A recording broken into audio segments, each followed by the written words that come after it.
Welcome back to વાઘ બકરી ચા present food court.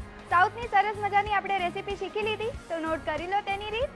Tomato rice બનાવવા માટે જોઈશે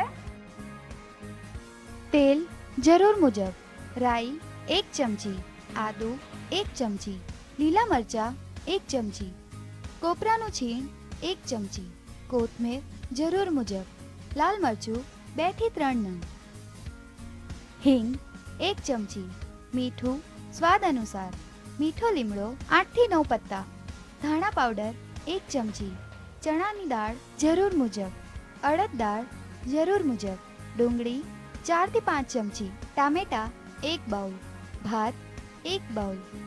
ટોમેટો રાઈસ બનાવવા માટે સૌપ્રથમ પેનમાં ઓઇલ ગરમ કરી તેમાં રાઈ, ચણાની દાળ, અડદની દાળ એડ કરી સોટે કરી લો. પછી તેમાં આદુ, લીલા મરચાં, મીઠો લીમડો, હિંગ, ડુંગળી અને ટામેટા નાખી સોટે કરી લો. પછી તેમાં લાલ મરચું, ધાણા પાવડર અને મીઠું નાખી કૂક થવા દો. ત્યારબાદ બધા મસાલા મિક્સ કર્યા બાદ તેમાં રાઈસ એડ કરી કૂક કરી લો. પછી સર્વિંગ પ્લેટમાં લઈ કોથમીર અને કોપરાની છીણથી ગાર્નિશ કરી સર્વ કરો. તો તૈયાર છે tomato rice. Friends, idli, sambar અને ઢોસા તો આપણે ઘરે બનાવતા જોઈએ છીએ, પણ મને ખબર છે આજનો એપિસોડ જોઈને તમારા લિસ્ટમાં એક નવી સાઉથ ઇન્ડિયન ડિશ જરૂરથી એડ થઈ ગઈ છે. કાલે ફરી મળીશું એક નવી વાનગી સાથે. ત્યાર સુધી keep smiling and stay healthy.